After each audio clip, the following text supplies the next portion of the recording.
Em Hebreus capítulo 8, nós leremos do verso 1 ao verso 13.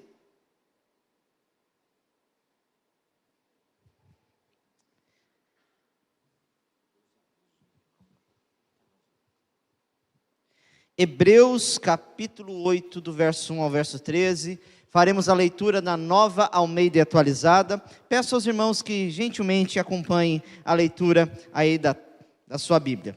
Diz assim a palavra de Deus: Ora, o essencial das coisas que estamos dizendo é que temos tal sumo sacerdote que se assentou à direita do trono da majestade nos céus, como ministro do santuário e do verdadeiro tabernáculo que o Senhor erigiu, e não o homem.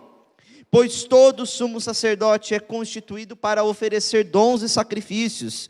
Por isso, era necessário que também esse sumo sacerdote tivesse o que oferecer. Se ele estivesse na terra, nem mesmo sacerdote seria, visto existirem aqueles que oferecem os dons segundo a lei. Estes ministram em figura e sombra das coisas celestiais, assim como Moisés foi divinamente instruído quando estava para construir o tabernáculo. Pois Deus disse: tenha cuidado para fazer tudo de acordo com o modelo que foi mostrado para você no monte. Mas agora Jesus obteve um ministério tanto mais excelente, quanto é também mediador de superior aliança instituída com base em superiores promessas. Porque se aquela primeira aliança tivesse sido sem defeito, de maneira alguma estaria sendo buscado lugar para uma segunda aliança. E de fato, repreendendo-os diz: eis aí vem dias, diz o Senhor, e firmarei nova aliança com a casa de Israel e com a casa de Judá, não segundo a aliança que fiz com os seus pais, no dia que os tomei pela mão para os tirar da terra do Egito, pois eles não continuaram na minha aliança, e eu não dei atenção a eles, diz o Senhor. Porque esta é a aliança que farei com a casa de Israel, depois daqueles dias, diz o Senhor, imprimirei as minhas leis na mente deles, e as inscreverei sobre o seu coração, e eu serei o seu Deus, e eles serão o meu povo. E não ensinará jamais cada um ao seu próximo, cada um ao seu irmão, dizendo: conheça o Senhor, porque todos me conhecerão, desde o menor até o maior deles, pois para com as suas iniquidades usarei de misericórdia, e dos seus pecados jamais me lembrarei. Quando ele diz nova aliança, torna antiquada a primeira. Ora, aquilo que se torna antiquado e envelhecido está prestes a desaparecer. Oremos nesse instante, irmãos.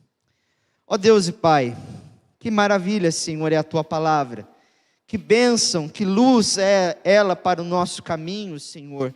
Que nos dá entendimento, que transforma o nosso viver. Confiamos e cremos plenamente nisso que estamos falando, Senhor. Por isso nós nos voltamos a Ti nesta hora humildemente e clamamos: ajuda-nos, Senhor. Dá-nos um entendimento, ilumina a nossa mente e o nosso coração para recebermos Tua palavra com gratidão no coração. Que ela nos exorte, que ela nos santifique. Fala conosco, pois sabemos que Tu estás presente aqui neste momento. No nome do Senhor Jesus Cristo, que nós assim oramos. Amém.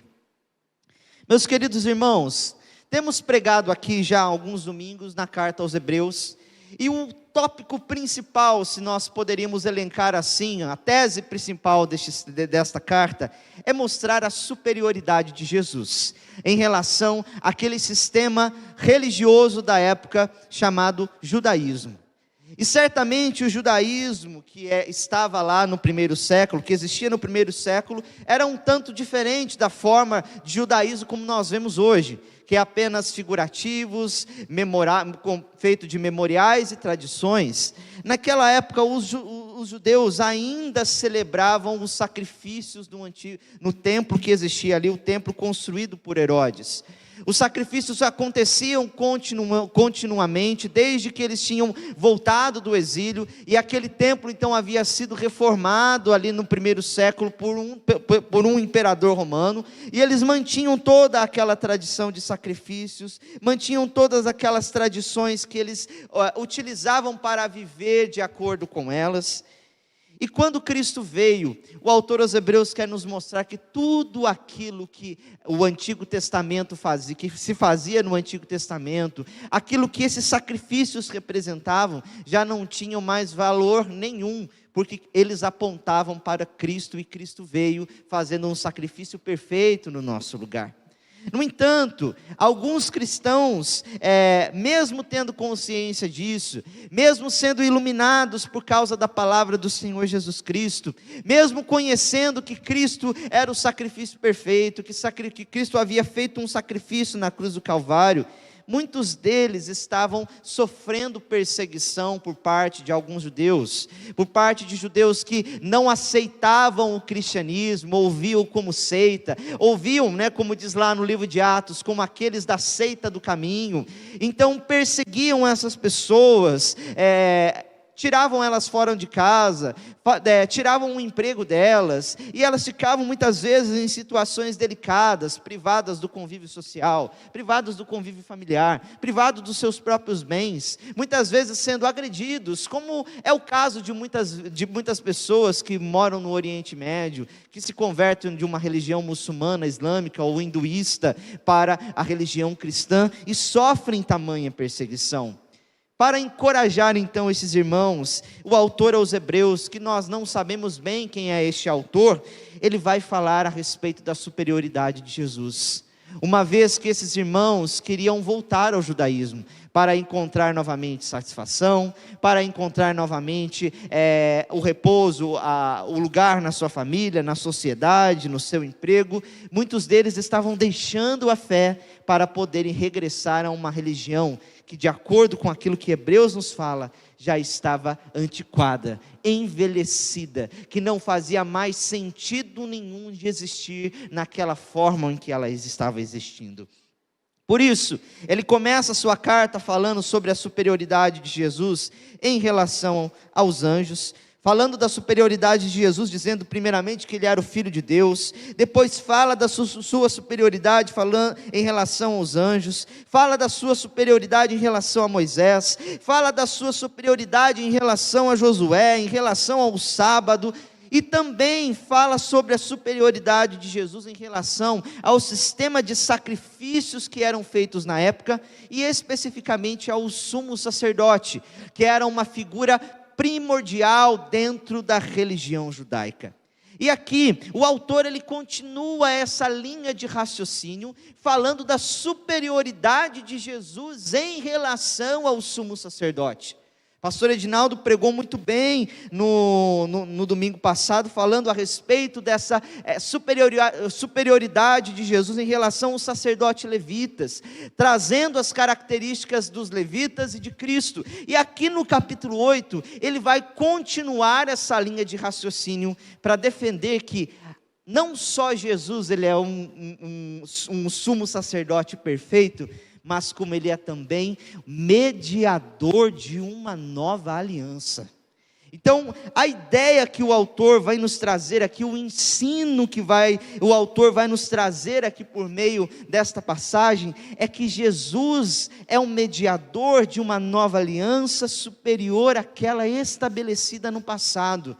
Ele vai mostrar o quanto Cristo é superior àquilo que os judeus tinham com tanto afeto e tanta afeição, que eram os sacrifícios que eram feitos no templo, a aliança estabelecida com Moisés, a aliança estabelecida com os primeiros pais. Ele vai mostrar que a aliança de Cristo é maior, é melhor. E aqui então, neste texto, ele vai nos dar 3 motivos por que a nova aliança de Jesus é superior a essa antiga.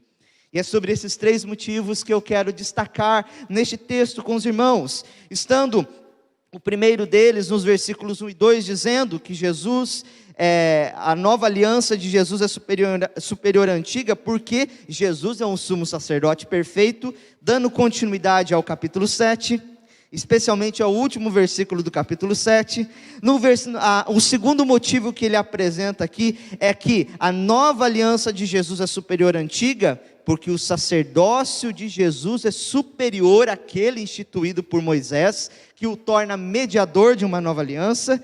E em terceiro lugar, ele vai dizer aqui que a aliança de Jesus, a nova aliança de Jesus é superior à antiga, porque a antiga aliança é imperfeita e antiquada, e foi prometida uma nova aliança, como nós vemos. Então, dito isso, irmãos, vamos passar a esses 3 motivos que nós elencamos aqui, e o primeiro deles é que Jesus é o sumo sacerdote perfeito. A nova aliança de Jesus é superior à antiga, porque ele é o sumo sacerdote perfeito, conforme consta nos versículos 1 e 2 do livro de Hebreus, que diz assim: ora, o essencial das coisas que estamos dizendo é que temos tal sumo sacerdote que se assentou à direita do trono da majestade, nos céus, como ministro do santuário e do verdadeiro tabernáculo que o Senhor erigiu, e não o homem. Ele dá aqui continuidade então àquilo que foi apresentado no capítulo 7, quando o autor mostra que a ordem sacerdotal de Jesus não era uma ordem restrita aos levitas, à tribo de Levi, como era ali no passado, como foi no passado, no período de Israel, né, no período ali em que Moisés havia instituído o sacerdócio, e como estava continuamente acontecendo até aquele momento. Jesus, ele veio de uma ordem superior, e ele retrata que a ordem da qual Jesus vinha era a ordem de Melquisedeque, um homem que nós vemos ali aparecendo em Gênesis, que nós não sabemos quem é, da onde veio, o que fez, mas que era um sacerdote porque recebeu os sacrifícios que foram oferecidos ali por Abraão a Deus Pai. Ou seja, ele vem de uma ordem celestial, de uma ordem que ninguém sabe dizer, uma ordem instituída especificamente por Deus. E Melquisedeque é a figura específica desse sacerdócio de Jesus. E então ele vai dizendo: ora, o essencial das coisas que estamos dizendo é isso. Ou seja, o que é importante vocês entenderem que Jesus ele está num patamar diferente daqueles sumos sacerdotes levitas que vocês conhecem. Ele vem de uma ordem celestial, ele vem de uma ordem diferente, ele é o sumo sacerdote perfeito. E em outras partes ele vai dizer por que dessa perfeição. Porque ele era verdadeiro Deus, ele era verdadeiro homem, ele adentrou o trono, ele adentrou o templo de Deus, adentrou os céus, oferecendo sacrifício com a sua própria carne, com o seu próprio corpo, derramando o seu próprio sangue, ao ressuscitar no terceiro dia e ascender aos céus, está à destra do lado de Deus, reinando para todo sempre, numa posição de destaque. Os imperadores da época tinham pessoas da sua confiança que regiam o império juntamente com ele, que estavam sempre ali colocados à sua direita, à sua destra. E Jesus, da mesma forma, utilizando esta imagem, é retratado como aquele que governa juntamente com o Pai, que reina sobre tudo aquilo que foi criado. E ele enfatiza esta verdade aqui nesses versículos de número 1 e 2. Ele vai falar que Jesus reina com o Pai, com o Senhor. Ele é diferente, ele é perfeito porque ele está à destra de Deus nas alturas. Ele, como vai dizer no capítulo 7, versículo 26, ele é santo, inculpável, sem mácula, separado dos pecadores e exaltado acima dos céus. Os sacrifícios, como vamos ver posteriormente, que os sacerdotes faziam, eram imperfeitos. Por isso tinham de ser repetidos todos os anos, e vários pequenos sacrifícios eram feitos continuamente para poder mostrar o perdão de Deus.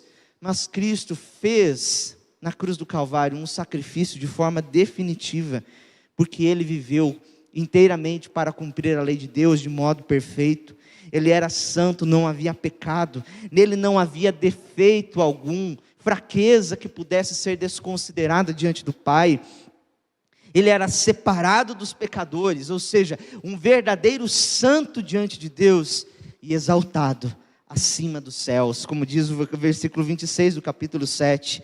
E ainda, como diz no capítulo 1, no versículo 3, ele é o resplendor da glória de Deus, a expressão exata do seu ser, sustentando todas as coisas pela sua palavra poderosa. Depois de ter feito purificação dos pecados, assentou-se à direita da majestade nas alturas.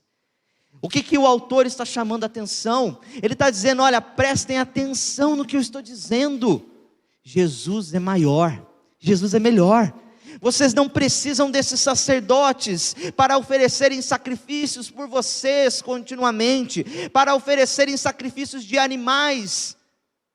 Vocês podem confiar nesse que está sentado à destra de Deus.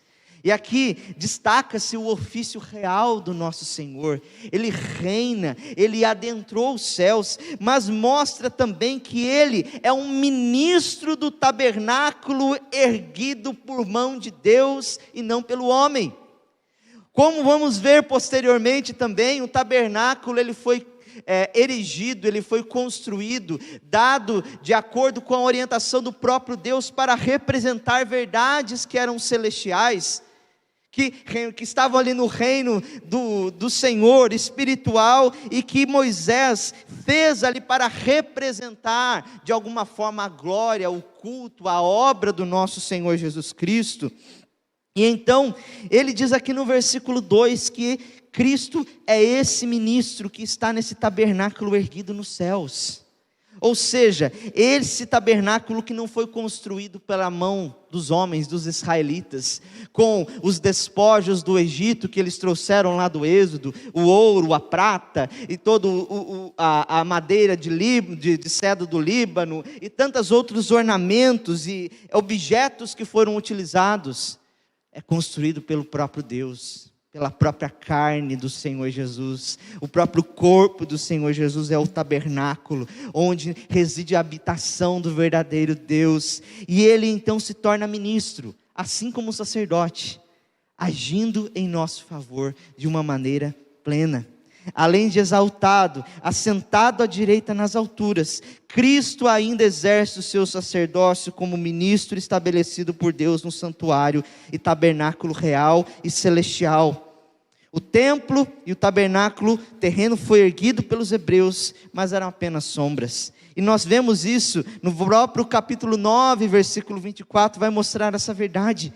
Porque Cristo entrou em santuário não entrou em santuário feitos por mãos humanas, figura do verdadeiro santuário, porém no próprio céu, para comparecer agora por nós diante de Deus. Ou seja, que Ele oferece orações pelos seus filhos continuamente, que Ele ora por nós, Ele é o nosso intercessor, o nosso advogado junto ao Pai, como num hino que nós temos aprendido e cantado aqui por diversas vezes.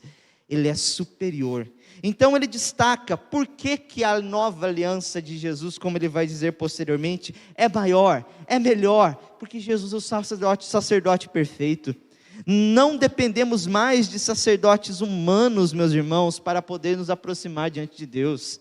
E este foi um tema tão importante para os reformadores, dada a situação da igreja católica na época, em que destacava que os párocos, os padres, os arcebispos, eles eram os mediadores entre homem e Deus, que nós tínhamos verdadeiramente de apresentar sacrifícios de novo, todo domingo da missa, como constantemente assim é feito, para mostrar que a ira de Deus precisa ser expiada e pacificada.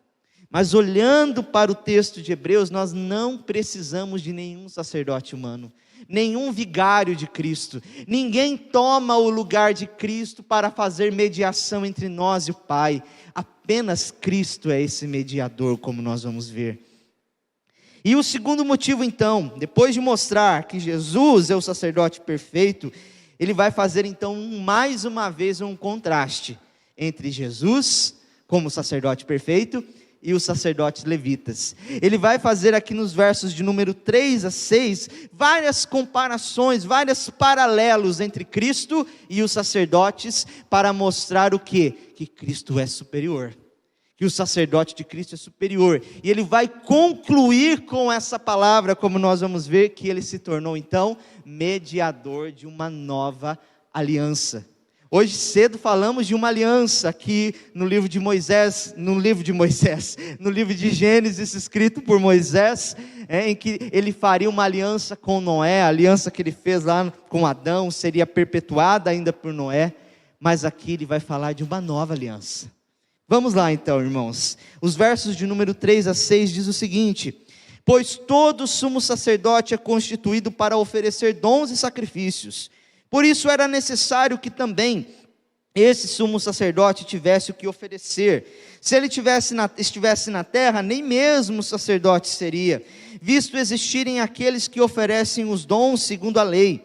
Estes ministram em figura e sombra das coisas celestiais, assim como Moisés foi divinamente instruído, quando estava para construir o tabernáculo. Pois Deus disse: tenha cuidado para fazer tudo de acordo com o modelo que foi mostrado a você no monte. Mas agora, Jesus obteve um ministério tanto mais excelente, quanto também é mediador de superior aliança instituída com base em superiores promessas. Meus irmãos, dentro da religião judaica, sempre existiu a necessidade de mediadores. Moisés, ele é tido como mediador porque foi ele que trouxe a lei de Deus ali no monte, estabelecida para o povo de Israel. E os sacerdotes também faziam um papel de mediação, porque eles eram os responsáveis verdadeiramente por servir ali como representantes entre o povo e o Senhor. E uma das principais responsabilidades deles era garantir que a aliança fosse cumprida e conduzir as pessoas a fim de que cumprissem os deveres no templo e com a lei de Moisés. E também ofereciam sacrifícios e ofertas que eles mesmos tinham, de levar diante de Deus, sejam sacrifícios de animais, de cereais, de manjares, como o próprio livro de Êxodo e Levítico vão estabelecer a forma desses sacrifícios. Então, quando nós olhamos para os sacerdotes levitas, eles representavam uma certa mediação entre Deus e o povo. Era por meio deles que a lei estava sendo fiscalizada para ver se estava sendo cumprida de acordo com a vontade de Deus, se todos estavam apresentando-se continuamente perante o templo, se as ofensas que eram feitas contra o próximo, elas eram de fato legisladas por estes sacrifícios, se eles se apresentavam continuamente diante de Deus. E aqui então, ele vai falar nos versos 3, na primeira parte do verso 3, na segunda parte do verso 4 e no versículo 5, a realidade, os ofícios que esses sacerdotes faziam ali no templo. E primeiro, eu destaco aqui, que esses sacerdotes, eles foram constituídos para oferecer dons e sacrifícios. Uma das principais ofertas deles, a principal responsabilidade dele, era o sacrifício, especialmente no dia do Yom Kippur, em que o sumo sacerdote adentrava aquele lugar santo, que ele vestia-se de uma veste diferente, cheia de ornamentos, colocava-se até aqueles sininhos, aqueles símbolos sonoros com uma corda. Diz a tradição que se o sumo sacerdote tivesse em pecado e morresse lá no Santo dos Santos, então podia-se puxar o corpo dele, tamanha era a responsabilidade que ele tinha de oferecer sacrifícios nesse dia. E o propósito dos sacrifícios, eles mediavam essa relação diante de Deus. E esses sacrifícios, eles tinham que fazer de acordo com a lei prescrita por Deus. Não era qualquer sacrifício, não era qualquer animal, não era qualquer cereal. Tinham leis. Aí você vai pegar no Antigo Testamento, no Pentateuco, várias e várias leis. Não sei se você já leu o livro de Levítico, e muitos pensam assim, mas o livro de Levítico é tão enfadonho, é tanta lei disso, é tanta lei daquilo, qual que é o propósito disso? Mas tem um propósito muito bem estabelecido, irmão. Mostrar essa santidade de Deus nos mínimos detalhes, em cada particularidade. E por isso essas leis foram dadas. Eles não ofereciam sacrifícios de acordo com a cabeça de cada um, de acordo com o desejo de cada um, com a vontade de cada um, mas tudo era prescrito desde sacrifício para menores ofensas, para maiores ofensas, daqueles que tinham mais condições de matar um animal, daqueles que tinham menos condições de matar um animal, a lei das primícias, que tinham de ser levado todas as primeiras colheitas diante de Deus no templo. Então tudo isso era de fato regulado pela lei de Deus, pela lei dada por Moisés. Então, o que esses sacerdotes faziam? Primeiro, ofereciam dons e sacrifícios. Segunda característica que o autor elenca aqui, esses sacrifícios deviam ser de acordo com a lei. Em terceiro lugar, estes sacerdotes ministravam figurando realidades, uma realidade espiritual. Veja bem, não é que o sacrifício do sacerdote tinha um poder em si, inerente em si para perdoar os pecados do povo, mas era como se eles estivessem fazendo uma encenação. Um exemplo, é basicamente o que é feito nas missas das igrejas católicas. Os padres dizem lá, olha, essa missa, essa hóstia que nós estamos partindo, não é, vamos dizer assim, não salva ninguém aqui agora, é apenas uma representação daquilo que foi feito, mas que deve ser feito. Sem essa representação, você não toma parte mais da igreja, você acaba sendo excomungado e coisas do tipo. Da mesma forma, eram feitos esses sacrifícios no passado, mas esses sacrifícios, eles apontavam por uma realidade que viria, uma realidade espiritual, apontava para um cordeiro perfeito, para um sacrifício perfeito, para um sacerdote perfeito. Era algo que foi feito ali para mostrar depois, para corroborar aquilo que viria posteriormente, através de Jesus Cristo, através do seu sacrifício na cruz. Então ele vai dizer que esses sacrifícios eram figurativos, eram encenações, no termo bem, vamos dizer assim, bem da palavra, porque eles faziam para mostrar que a fé deles não estava de fato neles mesmos, nas obras deles, mas no próprio Deus, que traria salvação para eles no futuro. E aqui então ele usa o próprio Moisés como exemplo disso.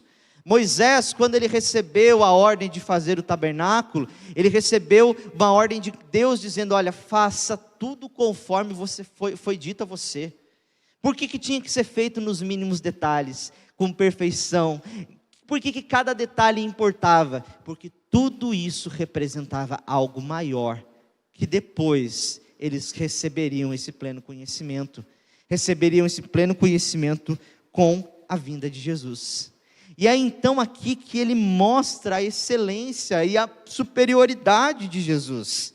Veja, Jesus, no versículo 6, ele vai dizer, obteve um ministério mais excelente, porque o que ele fez, já que ele veio de uma ordem superior, a de Melquisedeque, e já que ele realmente adentrou os céus, o templo onde Deus estava assentado, já que ele é verdadeiro filho de Deus, verdadeiro Deus e verdadeiro homem, já que ele apresentou um sacrifício perfeito, então a realidade aqui com Cristo é maior do que aquela que vocês estão acostumados a viver. Jesus, ele vem de uma ordem diferente. Jesus veio de uma tribo diferente até, ele veio da tribo de Judá, ele não era da tribo de Levi. Por isso no capítulo 3 ele vai dizer assim, olha, Jesus ele tinha que da mesma forma apresentar os sacrifícios, como os sacerdotes apresentavam. E no versículo 4, olha, se ele estivesse aqui na terra, ele nem sacerdote seria, porque ele não pertencia à tribo de Levi, mas à tribo de Judá. Mas Cristo, além disso, ele veio de algo superior, de uma ordem superior. E por isso ele então, tem um ministério mais excelente, porque por meio da sua morte, da sua ressurreição, da sua ascensão, ele ofereceu um sacrifício perfeito diante de Deus. E então ele vai dizer aqui, no versículo 6, uma palavra que é chave para nós. Por isso ele se tornou mediador. Ele é mediador de uma aliança superior, estabelecida de promessas superiores. Assim como os sacerdotes faziam mediação entre o povo e Deus, Jesus é o único hoje que faz essa mediação. Jesus é o único que pode estabelecer uma nova aliança. Uma aliança que poderia ser cumprida, diferente daquela, como nós vamos ver posteriormente, que não tinha possibilidade de ser cumprida. Jesus nos mostra verdadeiramente que nós podemos viver para agradar a Deus pela fé que nós temos nele, colocamos nele especificamente. E o que é essa figura do mediador, então, para ser um pouco para explicar um pouco melhor? O mediador, irmãos, é aquele que fica no meio, o sentido da palavra, né? Fazendo a ligação entre duas partes, né? Tentando ali pacificar duas partes. O contexto teológico para a mediação de Jesus, de acordo com o ensino cristão, é a realidade da rebelião e alienação humana de Deus. Jesus foi colocado entre o homem e Deus, que estavam em inimizade da parte do homem, por causa da rebeldia, por causa do pecado. Então Jesus se estabelece de modo perfeito para religar o homem e Deus. Por esta razão, a Bíblia vai dizer que todos pecaram, que todos foram destituídos da glória de Deus. Por essa razão nós somos cortados deles, considerados culpados aos seus olhos. E Deus é santo e justo, não tolera a existência do pecado e do mal em sua presença. Mas os seres humanos, cortados como estão dele, não têm poder para corrigir isso. Por isso que nós falamos que religião é uma invenção do homem. Parte dele tentar se voltar para Deus, mas é Deus que tem que fazer esse processo de nos religar de novo com Ele, porque nós especificamente não podemos fazer isso, porque estamos mortos nos nossos delitos e pecados. E Cristo fez isso, por meio do seu sacrifício, por meio da sua morte, por meio da sua ressurreição. Ele se tornou mediador então aqui, como o autor vai dizer, de uma nova aliança. Uma aliança que não está restrita a sacrifícios, a tradições inócuas, como ele vai falar, mas uma nova aliança que permanece no nosso coração. E então, em terceiro lugar aqui, nos versos de número 7 a 13, ele vai mostrar que essa nova aliança da qual Cristo é o mediador, que ele veio trazer para nós, é superior à antiga, porque a antiga aliança, ela é imperfeita e ela é antiquada. E ele usa aqui então o texto de Jeremias capítulo 31, dos versículos de número 31 a 34, para mostrar o quanto essa aliança de Deus, ela é superior, essa nova aliança é superior à antiga. Então veja aqui o que dizem nos versos de número 7 e 8. Porque se aquela primeira aliança tivesse sido sem defeito, de maneira alguma estaria sendo buscado lugar para uma segunda aliança, e de fato, repreendendo-os diz, eis aí vem dias, diz o Senhor, que firmarei uma nova aliança com a casa de Israel e com a casa de Judá. E aqui ele destaca então, que a aliança antiga é imperfeita, porque uma nova foi prometida. Desde os tempos passados, desde Adão e Eva, o homem mostrou-se incapaz de cumprir a lei de Deus, e Deus sempre prometendo uma nova aliança, prometendo um pacto de salvação, de graça, que ele enviaria um Salvador. Nós estamos vendo isso em Gênesis. E mesmo depois que o povo de Israel adentrou a terra prometida, eles não conseguiram cumprir a lei de Deus, como diz aqui os versículos de número 9, não segundo a aliança que fiz com os meus pais, no dia em que os tomei pela mão para os tirar da terra do Egito, pois eles não continuaram na minha aliança, e não dei atenção a eles, diz o Senhor. Porque a antiga aliança feita no Êxodo foi quebrada diversas vezes. Israel quebrou a aliança diversas vezes, quando ele se misturou com os povos pagãos, quando eles instituíram cultos idólatras no meio de Israel, junto com o culto ao Senhor. E mesmo depois do exílio, essa idolatria continuava por meio dos fariseus e escribas, que exaltavam mais as tradições, que idolatravam demais as tradições deles, e a eles mesmos do que o próprio Deus, tanto que Jesus disse que Deus já não estava mais no templo, que o templo foi feito ali lugar de comércio, lugar de vaidade pelos homens. Porque o templo, a presença de Deus já estava habitando com Cristo, por causa do Deus encarnado. Então a aliança foi quebrada diversas vezes. O povo, desde que saiu do Egito, continuou quebrando. Logo quando eles receberam a lei de Moisés, eles já estabeleceram ali um ídolo para adorarem, que era o bezerro de ouro. E nós vemos esse descumprimento continuamente. Então ele destaca também no versículo 10, que a aliança, então ele aqui faz um paralelo entre a nova e a antiga. Se a antiga foi quebrada diversas vezes, se a antiga ela foi escrita em tábuas de pedra, a nova aliança vai ser diferente. Diz o verso 10, porque esta aliança que farei com a casa de Israel, depois daqueles dias, diz o Senhor, imprimirei as minhas leis na mente deles, e as escreverei sobre o seu coração, e eu serei o seu Deus, e eles serão o meu povo. Veja, por meio da boca do profeta Isaías, do profeta Jeremias, que estava lá repreendendo o povo por causa da idolatria deles, dizendo que viria juízo sobre eles por causa da tamanha idolatria que eles estavam fazendo constantemente diante de Deus, dizendo que eles seriam levados para a Babilônia, eles perderiam a terra e o templo que Deus havia lhes dado. E então ele faz uma promessa, mas ainda assim eu vou me lembrar de vocês. Eu vou fazer uma nova aliança com vocês. Algo que vai estar aqui, no coração de vocês. Algo que vai ser maior do que essas leis externas, do que esses sacrifícios, do que essas tradições. Algo que pode verdadeiramente transformar a vida de vocês, o coração de vocês. Tanto que quando diz eu imprimirei na mente, no coração, é a ideia de que realmente aqui mostra a totalidade do ser para um judeu da época. Mente e coração conectados, representava tudo aquilo que o homem era especificamente. Mostrar que Deus faria algo diferente, transformaria esse coração mau, em primeiro lugar, e também o potencializaria para viver de acordo com a vontade de Deus, e não de acordo com as inclinações da carne. Por isso que nós lemos aqui Colossenses. Nós podemos dizer hoje, fazer morrer o desejo, a vontade da nossa carne, porque nós temos uma nova aliança impressa no nosso coração.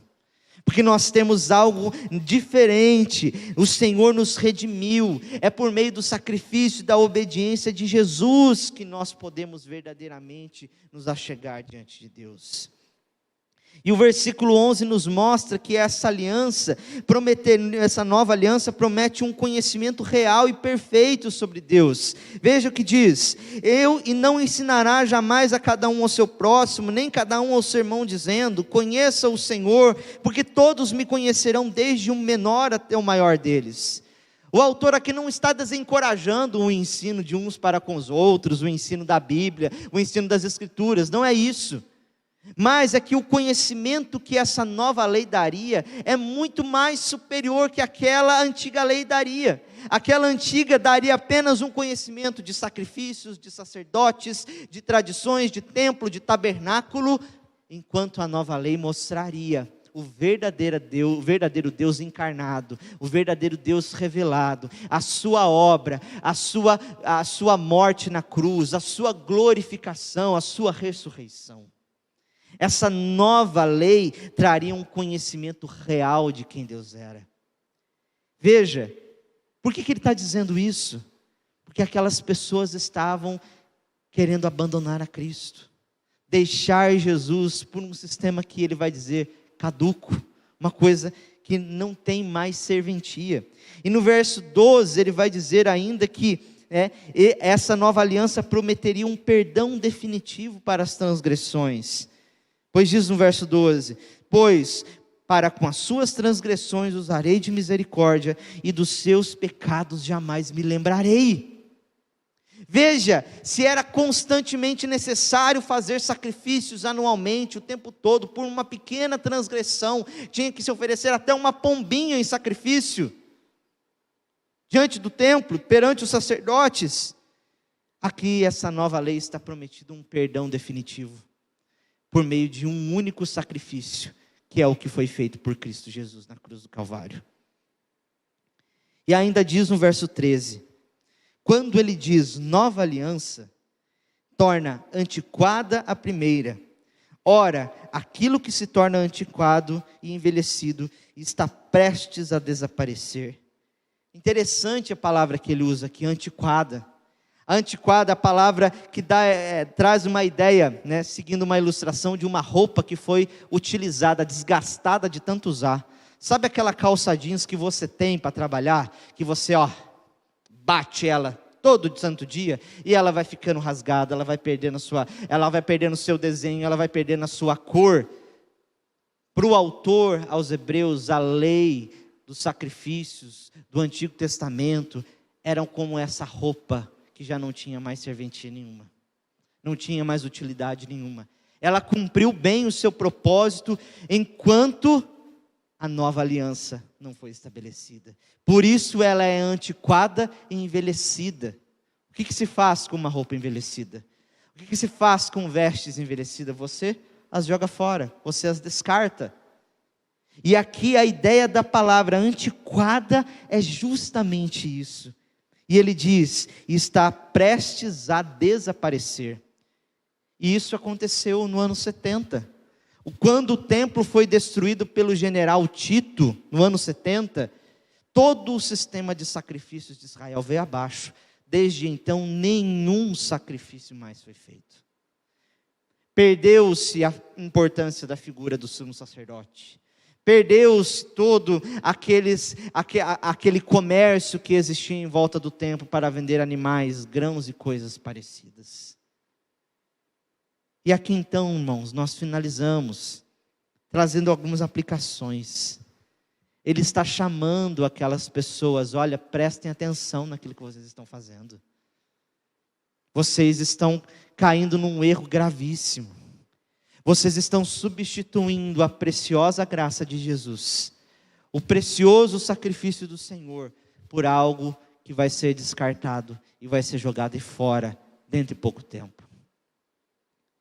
Irmãos, e de que tantas e tantas maneiras nós queremos substituir esse sacrifício vivo do Senhor Jesus por religiões, por tradições, que muitas vezes nós nos apegamos firmemente a elas, por obras que nós consideramos.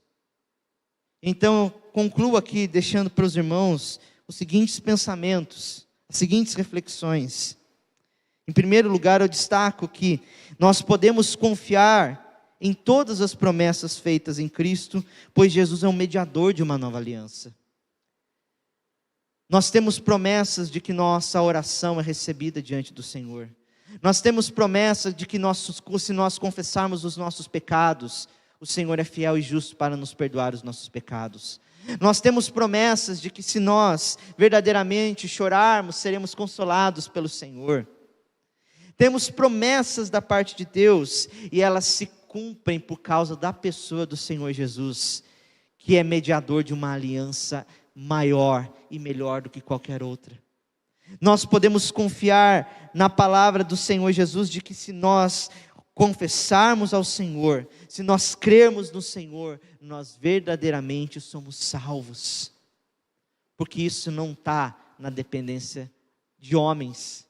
Isso não foi estabelecido por homens, não foi a ideia do homem que montou uma religião, como alguns liberais vão dizer, que o cristianismo é uma invenção do homem, é uma invenção que os apóstolos fizeram. Esse Jesus que vocês veem aí da Bíblia é um Jesus da fé, completamente diferente do Jesus histórico. Isso foi uma invenção do homem para poder então estabelecer a sua religião lá naquela época, propagar a sua religião.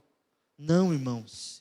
Isso é algo que veio da parte de Deus, e os apóstolos apenas foram testemunhas disso, e é debaixo do relato deles que nós confiamos verdadeiramente em quem Jesus é e no que Ele fez.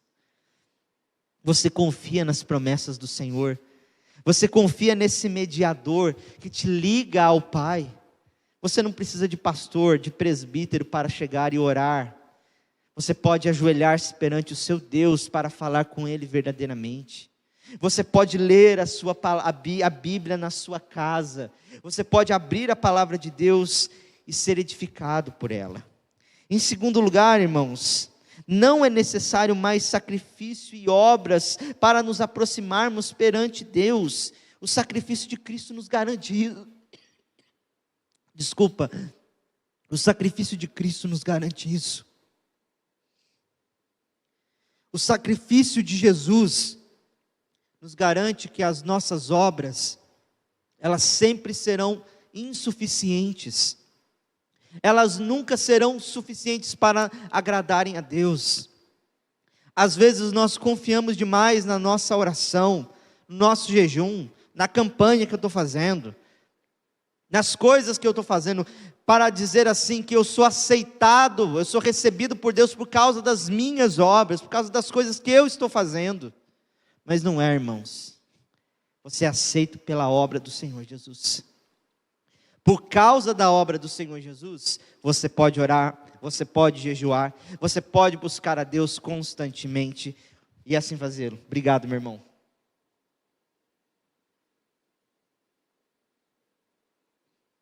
E por fim, meus irmãos, a lei de Deus dada por Moisés, que aponta para a perfeição moral de Deus, pode ser cumprida hoje, porque Cristo cumpriu perfeitamente, a cumpriu perfeitamente, e o seu Espírito nos permite cumpri-la. É claro que nós não vamos cumprir nesta vida de um modo perfeito, mas é possível, hoje, por causa da obra de Cristo, por causa daquilo que o Senhor realizou no nosso coração, andar de acordo com a vontade de Deus. E Paulo, como nós vimos em os Colossenses, vai nos dizer: andai, já que vocês foram ressuscitados com Cristo, andai de acordo com essa verdade, busquem as coisas que são do alto. A lei de Deus hoje, ela é boa, ela é perfeita, ela nos mostra o caráter de Deus, e por meio dos nossos catecismos, nós temos estudado, visto como a lei de Deus aponta o nosso pecado, aponta aquilo que nós podemos melhorar, mas sem a ação sobrenatural de Deus, inscrevê-la no nosso coração, como Ele fez por meio da salvação em Jesus, nós não conseguimos cumpri-la verdadeiramente. Por nós mesmos, nós nunca cumpriremos a lei de Deus de modo perfeito. Mas hoje, porque Cristo a cumpriu perfeitamente, e porque o Espírito habita em nós, nós podemos cumpri-las e sermos aceitados, recebidos diante de Deus. Dito isso, irmão, confie verdadeiramente nessa promessa. Busque a Cristo, não o abandone por outro qualquer pensamento. Ele é maior e Ele é melhor, Ele é superior em relação a toda e qualquer religião que nós podemos conhecer na face da terra. Só o Senhor Jesus Cristo pode salvar. Confie nesta verdade de todo o seu coração. Amém? Vamos nos colocar em pé nesse instante, vamos orar e finalizarmos este culto.